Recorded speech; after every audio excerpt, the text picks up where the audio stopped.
And welcome back to the Ace Performance Podcast. I am Chase Marbury. I'm Jeremy Muxlow. Now we have a name for the podcast, which is pretty simple. Yeah. That was a long thought out process to come up with a very simple name. Yeah. Hey, But I like it. I'm all about simple. Yeah. So what are we going to talk about today?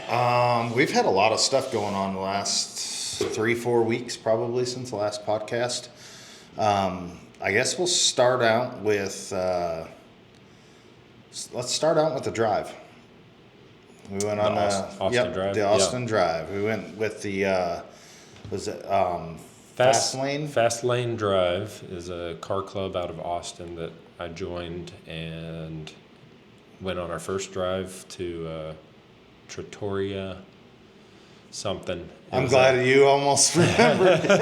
I was just going to say winery. Yeah, beautiful winery in the hill country. Big restaurant. Yeah, that was a stunning, beautiful setting, especially with all those cars in front of it. The drive was awesome. I think it was very well put together. It was. Do you remember the guy that put on that drive? What his name was? John. I don't remember his last name. John something. But yeah, the way they mapped it out, and I think did I tell you this, Lucas? How they had everything down to like, oh yeah, pothole at mile marker. Yeah, pothole and cattle guard at this mile marker, and you're going to need to slow down right here because there's a dip in the road, or speed up because it's a dip in the road, but it's fun. Right. Yeah. It was great the way he had it laid out. It's going to ruin me on future car rallies. Oh yeah. That set the standard in my opinion. He'd been doing organized car rallies for 20 years. Yeah. I think he said 500 drives maybe. I think so. I think it was like he had just passed 500 something mark like or that. something. Yeah, but that was amazing. I mean, the route was laid out great. It was. We started out like way in the back, didn't we? We're like 3 or 4 cars from the end. Yeah, I think so. Or maybe in the end or something. I don't remember, but it was fun in the back. Not quite as fun as when we got in the front. When we got in the front and started pushing it, the tour. What does he call himself? The tour master? Tour master. Yeah, he was a driver. He was driving a S2000, Honda S2000. Which gave you a new respect for that car. You had no idea. It was never even on your radar, was it? Definitely. I mean, he was in an S2000 leading a train of Aventadors and Aston Martins and putting them all to shame. Yeah. It was. It shows the difference between car versus driver. We were definitely driving the wheels off the Audi just to keep up with this guy. It was, I mean, granted we were on one good shock. One good shock out of 4. Yeah. But yeah, it was definitely an experience. It was an awesome experience. You're going back this weekend. In 2 weeks. I just realized it. 2 weeks. Not this week. It's actually next week. Oh, yeah. Okay. I didn't want to tell you that though because I wanted the car to be done this week. Well, I definitely can't make it in 2 weeks because I'll be at Supercross. Oh, gotcha. Yeah. I will be at Supercross in Arlington. So we'll circle back around and talk about that. Yes. In a minute. Yeah. But yeah, so 2 more weeks. Are you guys starting off in the same spot? I haven't gotten any of the details yet. None of the details. No Okay. idea. Same thing, basically. You're going to be around Austin somewhere. I think so, yeah. Okay. I think it'll be a drive around Austin to somewhere to eat lunch or something like that. Yeah. Lunch was amazing there. Mm-hmm. Yeah, it was. Yeah, it was a really cool experience. Hopefully, when is the rally coming up here? That's not too far off, is it? I can't remember if it's April or May, but it's like the 26th of either April or May. I want to say it's May. Okay. I think. But I also know we tried to avoid it being the weekend of Mother's Day. Yeah. Yeah, but that one's coming up here. That one's welcome to all cars? Any cars. Okay, so I mean... So Rosso Rally, we're going to give a shout out to Rosso Rally. April 26th. April 26th, there April we go. 26th. April 26th, Rosso Rally. I think from what I understand, it'll start out at the Cotton Court Hotel in Lubbock, and we'll have a big, I think, night before kickoff party, dinner, and then in the morning we'll have a big launch as everybody leaves. We've got lots of sponsors. I think Kennedy Detail is going to be detailing the cars, and we've got all kinds of cool stuff coming for that. So we'll drive out. I think the route is like a 400-mile round trip loop. Is it really? Yeah, I had no idea it was that long. Yeah, it'll be a good 8-10 hour drive. 12 in the pickup pulling the trailer. Yeah. Oh my God. Yeah. If it's anything like that rally in Austin, I have no chance in even remotely keeping up. It'd probably be good to have the trailer posted at the halfway point, so that way if somebody gets stranded, you're already out there and you can meet them. Or I'm wondering, I guess this is details that we'll have to work out with them. But yeah, maybe opposite direction. Well, not even that. Maybe leaving 2 hours earlier or something like that, an hour and a half or something earlier, and just letting everybody pass. Yeah. That way, if somebody did break down towards the beginning in the first hour or so, it's just turning around and going back an hour. Very, very likely will happen. The last rally we did here, we had a flat tire. That's what I'm worried 20 about. 20 minutes out. Yeah, that's what I'm worried about is the beginning is usually when all the problems happen. So it's I don't know, maybe leave an hour early. So if you did have to backtrack, it's only half hour, 45 minutes, something like that. Yeah. So, but yeah, that one's coming up, and that should be really, really cool. Anybody that wants to get involved in that. Yeah, Canyon Run. So we'll be driving through the Caprock Canyon State Park, I think. So we should have had Casey on here. Why didn't we have? I didn't even think about that. Casey, we'll have you on. Yeah, I promise. We're gonna have to get Casey on before the rally and just kind of really, really do the rundown of the rally and everything that's going on and stuff. Yeah, for sure. I didn't even think about that at all. You don't have to admit that you didn't think about it. No, we thought about it. We just we haven't pulled the trigger. Well, I didn't even think about talking about it today. I knew we were going over the Austin rally, but I didn't think we were going to get into that. That's true. But yeah, the Austin rally was amazing. Good people. Whole media team, and we brought Lucas with us. He jumped in with one of the media guys in a Cybertruck. They had 4 Cybertrucks out there. And they had guys hanging out the back, filming. They had I think somebody puked. Yeah. Yeah, somebody puked out the side of the Cybertruck. They were not hanging with us at all. No. I think at one point us and the tour master were 3 miles ahead of everybody. Yeah. Everybody just kind of gave up for a while there. Yeah. And really, I think at some points in that, it would have been nice to have been okay, let's just slow down for a minute, enjoy the scenery. Yeah, because some of the scenery was beautiful, but then that was the roughest part of the road where it was just, windy as all get out, and he's doing 90 through 25 mile an hour curves, Yeah. So it was chaotic, but it was fun. Yeah, it was. So we're going to be going back with beefed up suspension this time. So. Yes, we're throwing some BC coilovers on the Audi. We're going to try those out and see how they work. It's kind of a coilover on a budget, but I'm excited to see how they do. It'll definitely be an improvement over what I have right now. Yes, stock Audi coilovers. We're doing a bunch of suspension work coming up, so that's true. We are. Yeah, that'll be some good content for the YouTube channel, and it'll be. We may talk about it on here. We got a 720S McLaren coming in for some suspension work and a little bit of wide body fenders and stuff like that. So that'll be some cool stuff. And then we're gonna get out the scales and actually do coilover suspension right that a lot of people don't get into. Most coilovers are, let's see if we can even out the car, all the same ride height and everything else.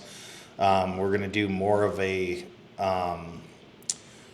street / racing suspension setup and try to get the car the weight distribution right. Obviously ideal weight distribution, what everybody chases after on every car is 50-50. 50-50 weight distribution, but it's almost impossible to get on a car. But it's, if you can get close, it's a good thing. I would bet a mid-engine car is going to be a little easier to pull that off anyway. Supposedly the Porsche is the easiest to do, and that because it's a rear engine car. Interesting. Rear engine car, and then all their weight is up front and everything. So it's supposed to be the easiest car to get a 50-50 weight distribution. But then like Tracy's race car is almost a 50-50. Yeah. Yeah, he's really, really close. If he ends up having to add weight for his class that we were talking about getting him into, he'll have to put, I think he'll have to add like 400 or 300 pounds. Oh wow. Yeah, and if we do it all in the passenger seat, perfect. Perfect. Weight. Yeah, perfect weight distribution. I actually the Audi probably will have a little bit better weight distribution because I have that freaking floor jack in the front. So that's true. There's a decent amount of weight in the front of the Audi. Yeah. So, we had some adventures on the way down there and home. The floor jack came in handy, didn't it? Yes, the floor jack came in handy. We had a blowout on a tire on the trailer on the way home. We hit a deer on the way down there, so the big bumper guard on the shop truck helped down immensely. It was shaping up like it had the smell of a really bad trip going on about halfway down there or whatever. We got onto a road that was, oh my gosh, that was the most horrible under construction drive, 45 miles an hour at night. Yeah, in the middle of the night. It was bad. Yeah. So lesson, leave earlier. Yeah. But yeah, I mean, overall, it was a great trip. It was a good trip back and everything else. We got some good footage, some good photos, good content. We had a ton of fun with the car. So we're getting ready to hopefully very soon get the S5 off the ground. So that should be another super, super fun car, possibly more fun than the R8. So. What else is going on? We got the Porsche totally done. We got to go drive that thing. That thing was insane. If anybody, well, they do those like track drives and stuff like that. If you ever get a chance, like if there's a Lambo, if there's a Ferrari, if there's anything in the mix, and there's a Porsche pick the Porsche. Pick the Porsche. Yeah, it is just. It's not as flashy, but man, oh my god, that GT3 it's a driving experience. The GT3 RS, there is a reason that they put the price tag on it, and there is 100% a reason that people pay that price tag. That car is flat out amazing to drive. So we did some cool stuff with that. We'll be coming out with that, some footage on that and stuff later on. What else have we done? Trans Am's gone home. What do we want to? So, F1 Drive to Survive is coming out soon. Touch on that a little bit. Yeah. Which F1 season will this? It'll be the last season. So season 7 of Drive to Survive will be last year. Yep. I didn't know it came out that quickly. Yeah, it's that quick. Like it caught me off guard last year when we were doing the Man Cave podcast. Aaron had mentioned it. He's like, yeah, Drive to Survive comes out in like 3 weeks. And I was like, the season just got over with. Yeah. He's like, yeah, they edit all that stuff on as they're going. Right. Yep. And they're ready to put the season out That's cool. Just a month or two after the last race. So. Oh, that's cool. What do you think about GM joining F1? Cadillac. Yeah, Cadillac. Well, and who else is joining? Audi joins in 26. Yeah, Audi and Cadillac. Is Cadillac joining, 26. That's next year. Yeah. That'll be the next season. Yeah, so I think you're right. Have they named any of the drivers? There's rumors about Danny Ricciardo. I've heard that for Cadillac, right? Yep. Yeah. I think that'd be really cool. It would. Do you think Daniel's best days are over, though? I would say his best days were over with the teams that he had, but if he has the right team, I think he's still got a future. I love Daniel Ricciardo, so it's really hard for me not to root for him. It says Colton Herta is expected to be. the Colton driver. Hercon? Herta. Herton? Herta. Herta. Herta. Herta. Herta. He's going to be one of the drivers for GM. Yeah, forget it. Another rookie. Mm-hmm. That's the biggest thing that everybody's talking about. It's Yeah. going to be a grid full of rookies. I mean, Mercedes has He's a He's rookie. an experienced Grand Prix racer. Okay. So, I don't know. Probably F4 or Yeah. somewhere in there, F2, whatever the case may be. Yeah, so Mercedes signed a rookie, right? Yep. Who else? What other Oh, rookies? God, it's huge. Everybody's doing rookies this year. Gabriel Bortoleto is expected to drive for Audi. Okay. Never heard of him. I haven't either. He's one of the most promising You know, talents in F1. One of my goals this year is to watch more F2, F3 races and maybe an F4 because if I can start getting more familiar with the drivers in those, then I'll know who's coming up. You know what we enjoyed the other night we were watching is the 24 hour of the Rolex 24 hour or whatever. Mm-hmm. Yeah, that was a good race. I missed There were it. some big names Missed in it. there. Yeah. I have a kind of a acquaintance that drives for Porsche, and I think he came in third last year in the 24-hour Rolex race. Oh, I know what we have to talk about. Don't get too excited. I am super excited. Let's bring up the times on the Nürburgring on the Ford GTD. Okay. Have you done any research on this car? Not much. I know a little bit about it. It's freaking amazing. Yeah. It is nothing like, it is not your Mustang Yeah. that you can No. buy off the showroom No. floor, period. No, It's It's what? a $500,000 track beast that I don't has a even think it's Mustang that. It's- shell on it. It's what, 300 grand? 200 grand? 300 grand. 300 grand. Okay. So it's Porsche, or it's priced Porsche-ish. It is. Is it mid-engine? No. No. It's front engine, supercharged motor. Mm-hmm. You have all of the fluids, and I'm trying to think how they did that. There's something that holds like fluids and stuff in behind the engine, and then it's kind of like a Corvette as far as it has a torque tube, and then that goes back to the transmissions in the back. The rear end is behind the axle. Interesting. So it's very 50-50 balance Yeah. car. We were just talking about that. Cantilever rear suspension that you can see through the trunk because the shocks are like way up in the trunk. Oh, wow. Yeah. And then they're cross mounted. Here we go. Here's a... Look at that thing. That is Those are shocks. freaking amazing. Wow. Yeah, you're not getting golf clubs in that trunk.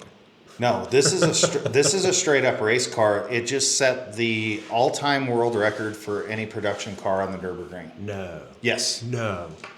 it's faster than the Porsche. What held the record before? Porsche The GT3 Porsche GT3 RS. GT3 RS? Lap Yeah. time was 6:59.93, and the Mustang GTD set 6:57.68. So 2 seconds in beating by. 2 seconds. That's insane. This Probably 'cause it's car, longer. It's probably because it's longer. this car is amazing Huh. for something to come out of the American line of companies. This car is bred and built for a track, total track car.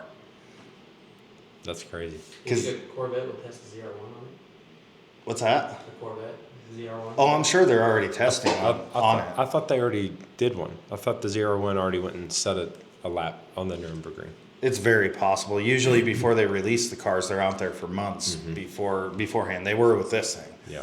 You know, they had this car on the Nürburgring for No official lap time yet. Top speed of 233 though. Yeah. yeah. Yeah.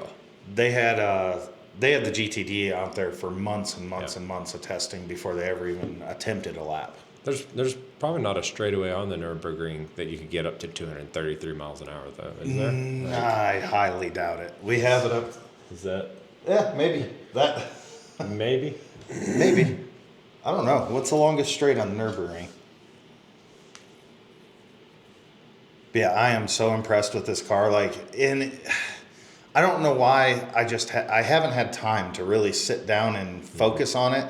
I heard about the car, heard about the price tag, and I was like, okay, well, they're trying to compete. They said it right up front, like, we're going after Porsche. Oh yeah, I mean, Ford has announced they're getting back into all the racing levels, Yeah. right? Yeah. They're were they talking about F1 at 1.2? I don't know. Well, they're Engine- involved engines. some-wise, yeah, engine programs I think or something. even if they don't have a team, they're talking about getting back into F1 even for Yeah. power units. But yeah, Ford has made like this massive, and I'm trying to remember who it is at Ford that was kind of the driving force behind it. But I don't know. is Jim Farley still? Did you know No Jim idea. Farley is Chris Farley's brother? No. Yes. Uh-uh. Jim Farley, the CEO of Ford, is Chris Farley's brother. Really? Brother or cousin. And the movie Tommy Boy Yeah. was based off of their actual like family, like The family business? kind of the family business. Oh, really? Yes. I did not know that. That's cool. Pull up a picture of Jim Farley. Jim Farley. You got to see a picture. He looks just like him. I didn't know that. Yeah. That is crazy. The longest straight is 1.3 miles. 1.3 miles? You might get up to 233. I don't think 230, but Look at that. oh my God.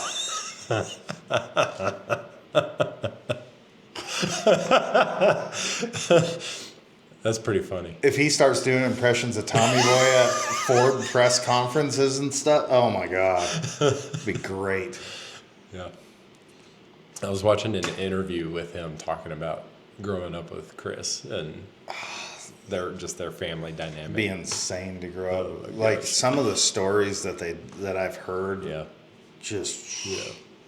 Sorry, didn't mean to derail it, but that just popped into my head. But no, Yeah. so yeah, Ford's talking about getting into every level of racing, right? Like, yeah, which is great. yeah, It's phenomenal. I don't understand why. Make America racing great again. Yeah.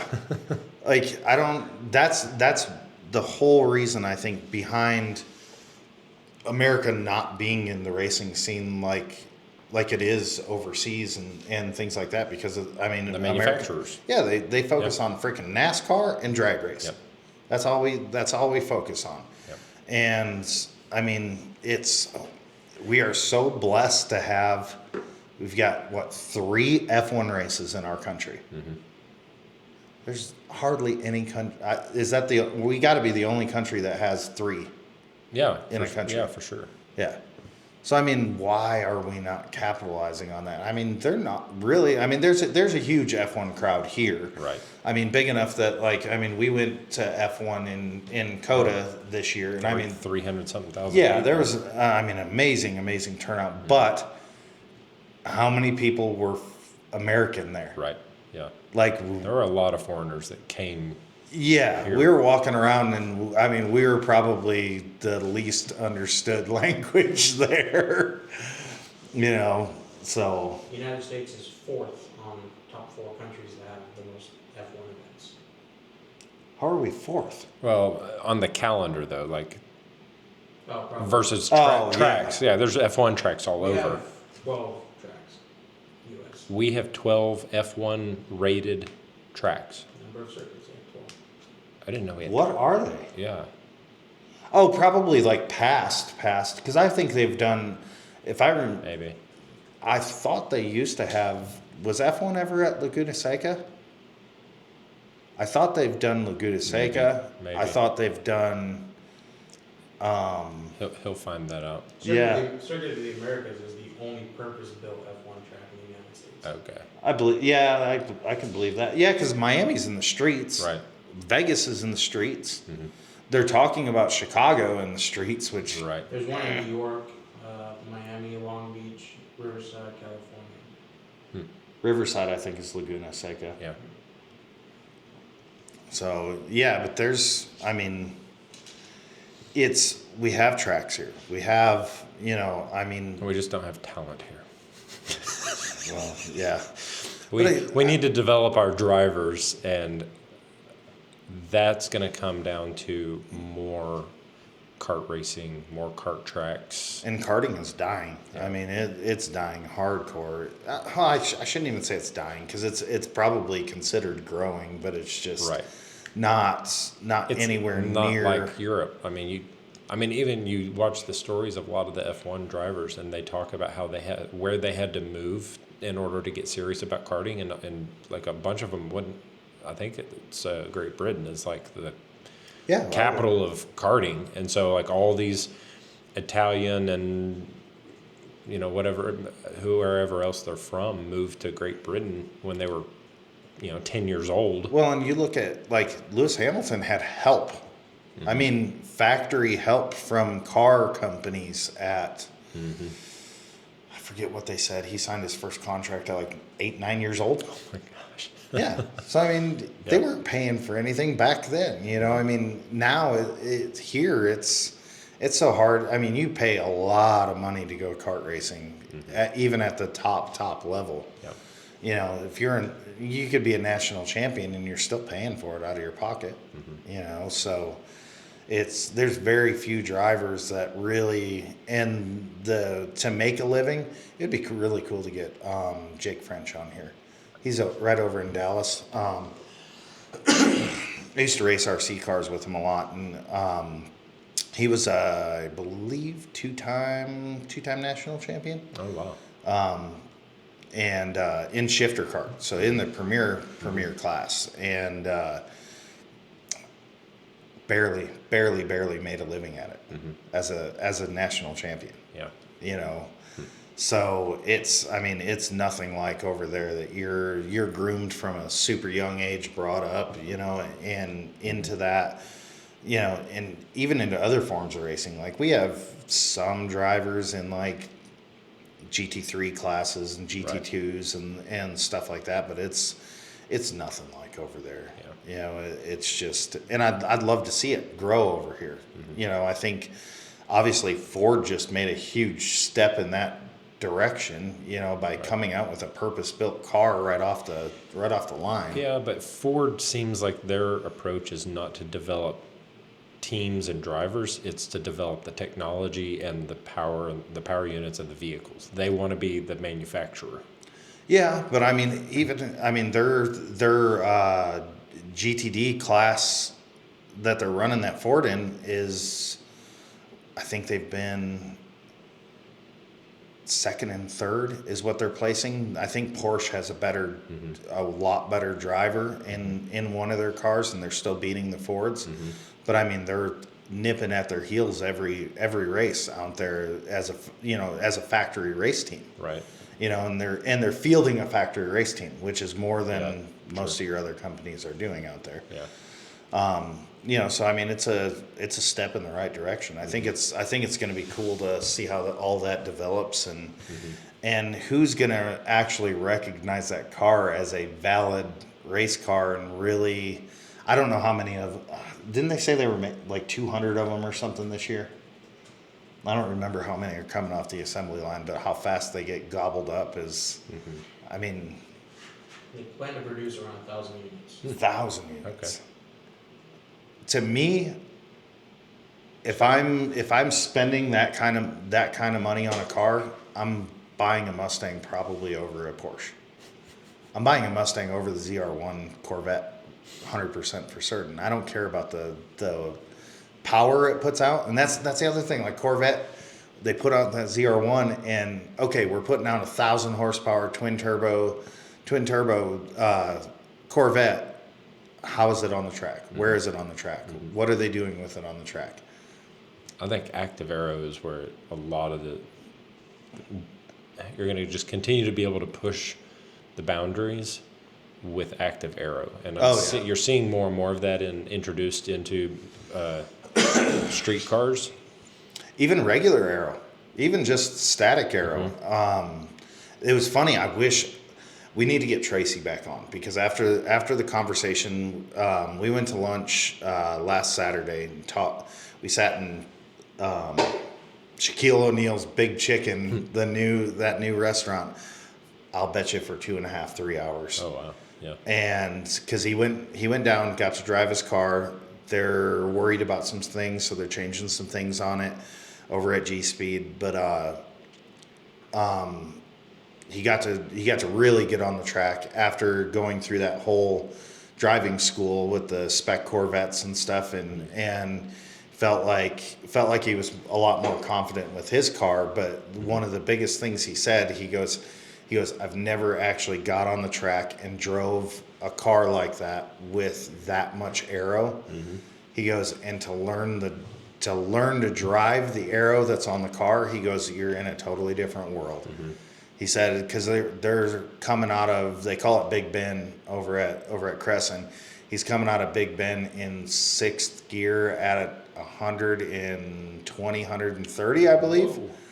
So obviously aero's a big factor there, and he's like, driving the spec Corvette with 0 aero on it mm-hmm. to that car with a ton of it. He goes, it's just crazy how you just feel the car suck down to mm-hmm. the ground and just eat everything. Mm-hmm. And he's like, it just gives you so much more confidence, mm-hmm. and it's just a whole different world with all that aero on it. I bet. And yeah, with the introduction of all this active aero and mm-hmm. everything else, yeah, it's but yeah, it's you were saying world. The whole idea of having 1,000 horsepower is great, but power's not everything. If you can't use it. I mean, it's there's no such thing as too much horsepower. It's just not enough traction. Yes. And aero is crucial to getting more traction. Yeah. But yeah, I look at the GT3 RS and the fact that it's got that active wing. Yeah. And that technology is not that complicated.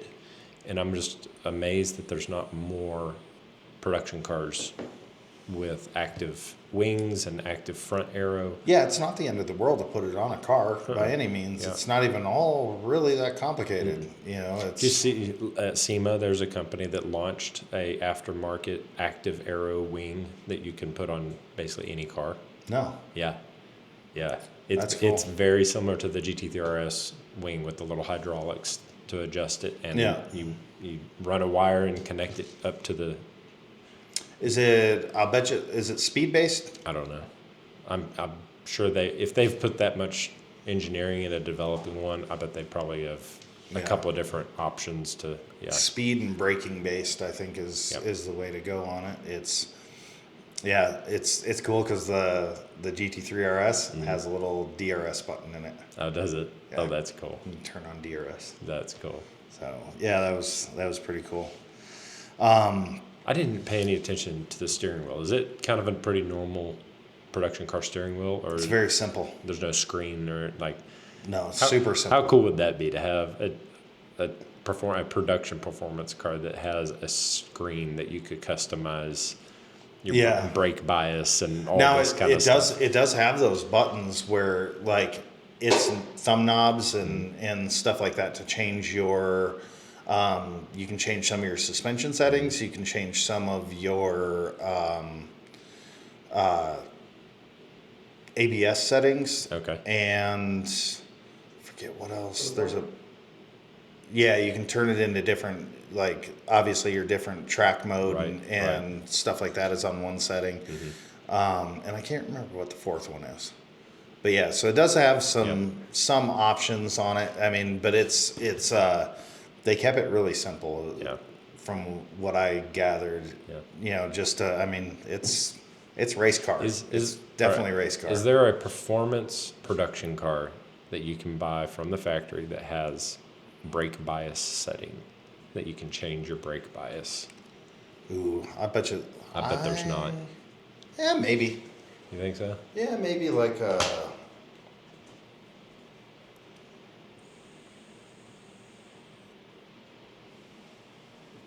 I mean, it's not like you need it on the street. Let me guess first. But if you're gonna go, let me guess before you say it.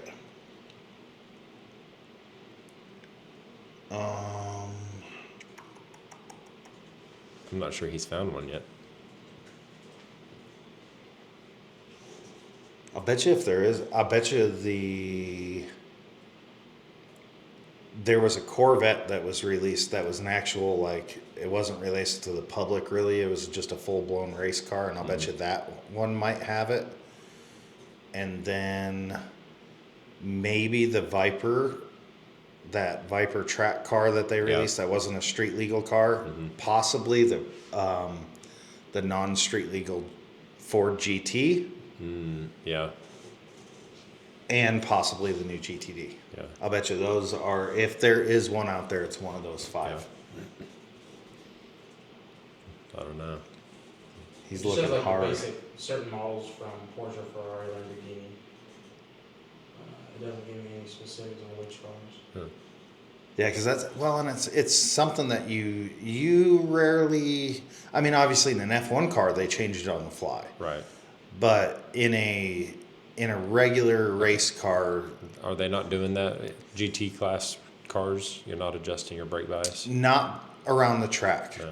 Not around the track. You're setting it up for the track. Right, right. Each track that you go to, you might want a little bit more, a little bit less in the front or back. Right. But it's one of those things. A lot of it's driver preference. So once they find something that they like, they might stick with it stick pretty close to it. Gotcha. A lot of it's based on traction. It's a lot based on the surface that you're racing on, whether the car's going to come out or not. Right. So this says Porsche 911 Turbo, the 991s are newer, Nissan GTR R35s, 48 Pistas by Ferrari, McLaren 720S, BMW M4 GTS, Lamborghini Huracan Performante, And Aston Martin. and I'm not. These may not be something you're changing on your steering wheel, but it is something that you can change. Can change. Yeah, There's a setting that you can adjust the brake bias. It even says Audi R8 V10 Plus, the new ones, I guess. Really? Wow. Yeah. And Toyota GR Super. Really? Yeah. I saw over the weekend several posts, and I had to go Google it, and it's totally made up AI. There were all these. There was a YouTube video. Somebody put together a full blown YouTube video to make it look like 2025 Dodge Viper was coming out. Oh. And total fabricated, made up. Yeah. But the design that the AI created is, I could see that being I'd love to see the Viper come back. I caught something, and I guess most people didn't catch it till now, and I didn't know this was a thing. He said it's been in talks for a while. The Dodge RHO, the Rhino. Huh. It was on the Dodge commercial last night for a truck. Yep. Okay. For Super Bowl. Replacement of the TR. It's I missed that. it's a freaking V6 turbo TRX basically. Huh. Okay. It's supposed to compete with the Raptor, the standard Raptor. Yeah. It's like 546 horsepower or something really similar in torque. But it was kind of disappointing to see. I guess the TRX is possibly going away. Yeah. So, I mean, the TRX, I mean, that's Raptor R came out to, to squash the TRX or to compete with the TRX, Right. and now it's going away. It's like Ford just innovated everything, and everybody was like, "Oh no, we can't compete, so we're just going to leave the market." Yeah. So I wonder thought if sales numbers on the TRX are just down. I see them for sale everywhere now. Like you couldn't get them, Yeah, and now I see them on lots. they're an awesome truck. I mean, I've rode in one stock that it was. Lucas doesn't like them. I've driven a lot of cars in my life. One of the most disappointing cars. Oh no, not at all. Then you weren't driving the right one, because I was pulling a trailer with one, and it was like it still had more pull than most trucks that I've ever driven. Yeah. You know, the trailer towing capacity on those is actually lower than a regular trailer. Yeah, you're not. Well, it's because of the suspension. Yeah, it's setup. not geared for Yeah, pulling. but I mean, yeah, they're quick for a truck, and for a heavy truck, they're quick. They weigh almost probably as much as my 3/4 ton out there. Yeah. So I mean, yeah, that's a heavy truck to be going as fast as they got it going. But I mean,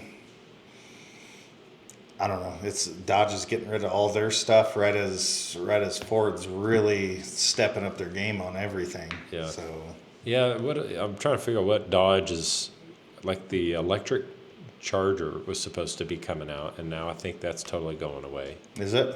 Like everybody that was going electric decided to cancel that. They realized that there's not the demand is not there. I just hope that the American companies jump on the hydrogen power fast. I'm big on it. You and hydrogen power. I think it's the next thing. I am 1,000% confident that it is the next thing because it's actually going to work. There's videos on YouTube of people actually driving the electric Challenger. Okay. Yeah. So I don't know. Is if- So it got produced. It actually I came don't know out. if it's out or if they're just production models, but there's a red one on YouTube. There's Huh. a gray one on YouTube. I saw one at the Detroit Auto Show 2-3 years ago, whenever it was first announced. But Well, as much as everybody like, I'm not really biased on any of the car companies. They all produce cool stuff, especially like throughout the years. They've all had amazing things. You know, I mean, especially like just flagship, iconic cars they've all released. Ford has steadily been ahead of the curve on any technology for the past 2 decades. 4 decades almost. I mean, overhead cams. Mm-hmm. They're just coming out with overhead cams in like performance cars. Chevy did it last year, the year before, came out with the overhead cam in the Corvette. Like it's old technology everywhere else in the world except for here. And then the Mustang's been an overhead cam car since 93-ish. oh wow. Yeah. I mean, it always hasn't been the best technology because I mean they've had their flaws with it throughout the years, but I mean they're dual overhead cams Yeah. for almost a decade now, or long. You know, well it's since 2010, so 15 years they've had dual overhead cams when Chevy's still pushing a pushrod motor and finally Dodge kind of picked up with it and then they got rid of it. So it's just been, I mean, yes, there's been some speculation on it, they're small displacement motors and this and that, but I mean, they scream, they rev to the moon. The Coyote is just tearing everything up now. Right. Especially now that they've understood the technology and kind of perfected that technology, and especially like the aftermarket world, they're building different. Forget what it is. It's the 1, 2, 3 combination. The Gen 1 bottom end, Gen 2 heads with Gen 3 intake, I think, or something. I can't remember how that all works, but yeah, they're just killing it with that stuff. So it's the Ford game. As much as everybody wants to dog on Ford, it's way ahead of its time. Well, it's not even really. It's ahead of its time in America. Yeah. Europe and the Ferraris and Lamborghinis and all of their sports cars have had this technology around longer than Ford. Right. So. But yeah, I'm liking the new Ford stuff. Yeah. Yeah, I am too. The first dual overhead camshaft actually came out in 1912. Yeah. Crazy. It's By that. Euros. They're good. By who? The Europeans. The Europeans? Oh, yeah. They had won in French Grand Prix at the time. Well, and I mean, Ford really I'm guessing that they probably picked up that technology when they were partnered up with Cosworth. That was back in the Formula One days and stuff like that they were involved in that stuff, and that's what I want to get a hold of, a Cosworth engine more than anything in this world. They also hired the designer from Aston Martin too. That's why the Ford Fusions look like an Aston Martin. Yeah. yeah, I mean, they're just everything that they do is good. I mean, Well, everybody has flops. There's a reason there was a movie made called Ford versus Ferrari, not Chevy versus Ferrari. Ford This is was true. just smart enough or dumb enough to think they could go take on Ferrari. Yeah, I've always noticed that. Yeah. Yeah, and then who did Chrysler emulate? Bentley. Mm-hmm. It's a 300C. No, that was more for a Rolls Royce. Yeah, Let's it's go. more like a Rolls Royce. Let's go emulate. I actually saw one time in a Walmart parking lot. It had the Bentley B on it. Well, that's what they made for the 300C. They made a whole Bentley front end package because it bolted right on. Yeah. Yeah, that's how similar they Yeah. were. I've seen 300M with a Rolls Royce grill, like the whole house shape with I've never seen the that. fins that like chrome and God. everything. Yeah. What else we got? Probably going to be a short show. Yeah. Probably going to be a short show. We don't have a guest, but we wanted to go over some stuff that's really just some stuff that we've been doing the past 3-4 weeks, some fun stuff we've done. We just did coffee and cars, which was cool. Yeah, that's ugly. Yeah. Trying to think, man. I missed coffee and cars last You missed time. coffee and cars this last time, man. Yes. It was fun. It was off I the feel like hook. there's a lot more people compared to cars. Like, there's too many people there. There were a lot of people there. It was rough, especially the donut section. The donut section was heavy. I had no donuts that day. Man, all these cars, I'd never go out to watch them burn out when they leave. And Yeah. Jared was with me and I was like, let's go out there and watch. And so we go out and we're watching all these people burning out. And these two guys standing behind us were egging everybody on. Like, burn it, burn it, burn it. Every single car, even like the grandpas in their F-350 trucks. Yeah, yeah. He was just egging them on. God. Man, some of those cars almost lost it. I am amazed that we have not had a wreck. They have. Well, but it was they raining. have. It was raining. Yeah. So outside of that, I'm amazed that there has not Yeah. been a major accident. I'm amazed that nobody's gotten hit yet. Yeah. Because everybody wants to stand in the road. Well, Oh that my road gosh. too that they do it on is really slick. Yeah. Like, I was in a BMW X6M competition, lost traction on all 4 tires, Oh wow. and that's all local. Oh my goodness. Yeah. Yeah, there's. Trying to think. There's some cool stuff out there. The time before I was out there, that we haven't done a show since then. Actually, so. So okay, here's something. Going to Cars and Coffee, it kind of started me down a path, and I'm mulling this over, debating this. Always loved classic cars, but just as I've gotten into newer performance cars, like I want to go drive Yeah. and do performance driving, and so I've been more interested in owning newer performance cars to be able to go do that with. But I'm starting to kind of get a little bit of the bug to get an old classic, and the Chevelle has always caught my eye. I'm not a big Camaro guy, but the Chevelle's an classic amazing looking Chevelles car. are awesome looking cars. Oh yeah.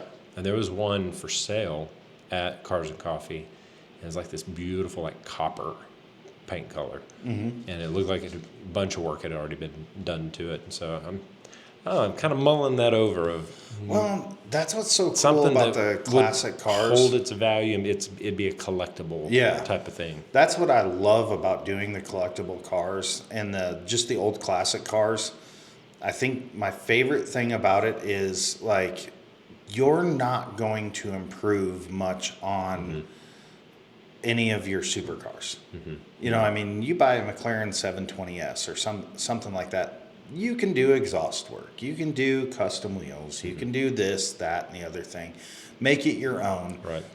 But you're not gonna, You're not going to be able to do it better than they did it from. yeah, the you're not factory. gonna go build your own unique engine for it. Right. I mean, the parts aren't there. I mean, it's just you can only do so much with that stuff. Where your classic cars, there is a million different combinations. Not one of them's the same. And $1 million that you can spend on them too. Oh yeah, well, and that's the thing. You can fix one up, the way depending on what you want to do with it, and I mean, you can put a super super nice. Now we're talking some of the most sought after classics. The fastback Mustangs, the Chevelles, the '68 Camaros, and stuff like that. Now, granted, they're going up in value to the point that to get a decently nice one now, you're in the 50s and 60s. But you can get a $50,000-$60,000 classic car and love it, and just cruise on the weekends, things like that. Or you can go full blown with it and make it as crazy as you want to, that it can compete with a supercar, really, if you want to. They're doing all kinds of crazy stuff, grafting, Corvette drivetrains into stuff where, things like that. And I mean, you can do any of that stuff to where, you can build it from just a mild cruiser all the way into essentially a modern day supercar. Right. So I mean, the possibilities are so endless with these cars, with the classic stuff. And what I love about them is that you don't see them. They're becoming more and more rare. Yeah. And you just don't see them, and so they stand out. I mean, Jared made a good point of, as fun as his new Mach 1 is, that 70 Mach 1 turns way more heads. Yeah. Way more heads. Yeah. It's just something that stands out. Yeah. And I mean, and that's another beautiful thing about them now is you can, if you buy the right one, you buy, some of these keynote classic cars they're never going down in value. They're only gonna, you'll see the markets you see fluctuate are the fad markets. Yeah, that's like true. your 80s box Chevys. That goes up and down, up and down, up and down, because there's still a million of them out there. You can still get one cheap. You can still, you can build it into whatever you want, but they made millions of them. Well, and I think for classic cars, you really have to be 60s, maybe some 70s, but you get into the 80s, and I know that there's some that are becoming collectible, but they're not classics. Yeah, and that's the biggest thing is you get what's the one that I was just thinking? Well, now since the last Barrett Jackson auction, and Lincoln's just went 60s through the Lincolns. roof. Yeah. I got online to look up and just to see what stuff on just Car Gurus, not even Bring a Trailer, but Car Gurus, and I found a '67 4-door convertible, full restored built Coyote engine for $297,000. Yeah, on Car yeah. Gurus. And that's the thing. Those cars, even your fastback Mustangs, your Chevelles, your Camaros of the right year and stuff like that, you can literally, I mean, in a way, you can almost dump as much money into them as you want and just sit there and wait for the value to hit, and still make money. Yeah. I say that, but then there's there are some of those things that what people want goes through the ages, so I mean, some of these cars that were built in the 80s and the 90s and stuff, obviously that's not what everybody's looking at now. Right. For a custom car or anything else. So you may have to do some updates and things like that along the way, but essentially a good clean 60s muscle car is going to be a good clean 60s muscle car that's not gonna even if it has to be rebuilt, taking care of it, and parking it in the garage, and if it's not deteriorating. If it's a rust-free car, it's worth money no matter how you look at it. Even you could paint the damn thing pink, and it's still going to be worth money. Well, not even that. What I was kind of referring to is we had a 32 Ford Coupe when we first opened. It was salmon color pink, And I mean, the whole drivetrain was done. I mean, it was a DuPont paint winning car. It wasn't worth a whole lot the way it sat, but all it would take is somebody that actually knew how to paint something to tear that car apart and change it black or whatever, and you're still talking a $50,000 plus car. You know, and that was a replica car. That was a fiberglass body car. Oh, gotcha. You know, so I mean, yeah, especially if you get a hold of something original of that time era or anything else, it doesn't matter what it's like, it's still worth money. You know, I mean, that's the problem with some of this. Very close in color, very, very close in color. It's actually on one of our flyers, the 32. But yeah, I mean, it's just classic cars. You almost can't go wrong most of the time. Yep. I mean, there's some undesirable models and stuff throughout the ages. I want to be careful that because I know myself, and I don't want to go buy something that is an eternal. Money pit. Well, it's not a money pit, but it's just an eternal thing that I have to constantly improve. Yeah. I kind of want something that's drivable and decent shape. It's not a show car, but I'm going to have to force myself to be okay with it in the condition it's in instead of trying to push. That won't happen. Yeah. That's the beautiful thing about an old classic muscle car is, I mean, there is no end in sight for it. You know? And that's the thing that's kind of preventing me from pulling the trigger. Yeah, because I mean, it starts off like, hey, we're gonna 4-link the back suspension. We're gonna put something like a QA1 or a Ride Tech suspension on it, and coil over the front suspension, and it's gonna ride great. And then you go out and it rides great, and everything's good for, you know, for years sometimes. And then all of a sudden, you know, then you get the itch like, man, I haven't done anything to the car in years. Right. And, you know, I'm kind of getting bored of it, and let's look into what a chassis kit costs. And then you're 50 grand into a you know, roadster shop chassis or a you know, whatever chassis company you decide to go with, you know, and then, you know, you're all the way down that road. And then it turns into, now I got the chassis to handle the power, now I need more power. And yeah, so it is a never ending battle with the classic cars.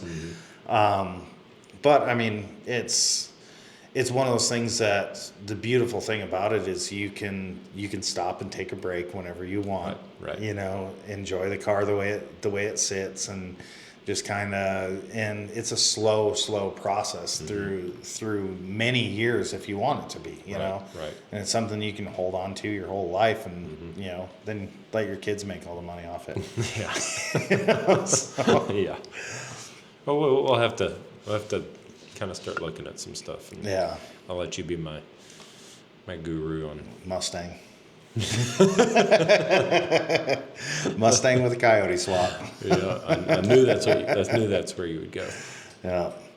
Well, I think that's probably good for tonight. Yeah. I mean, it's we got some good stuff talked about. We're gonna bring some cool guests in. We've got a list of people that we're hoping to have on. Yes. So we're gonna start trying to schedule some guests to come tell us about their car knowledge and history. The beautiful thing is that, like, at times when you don't have a guest, it's, you know, it's stress free, just talking about whatever we want to talk about. That's true. That's true. It's nice both ways. Yeah. So. Well, thanks for joining us, and we'll see you next time. See you next time.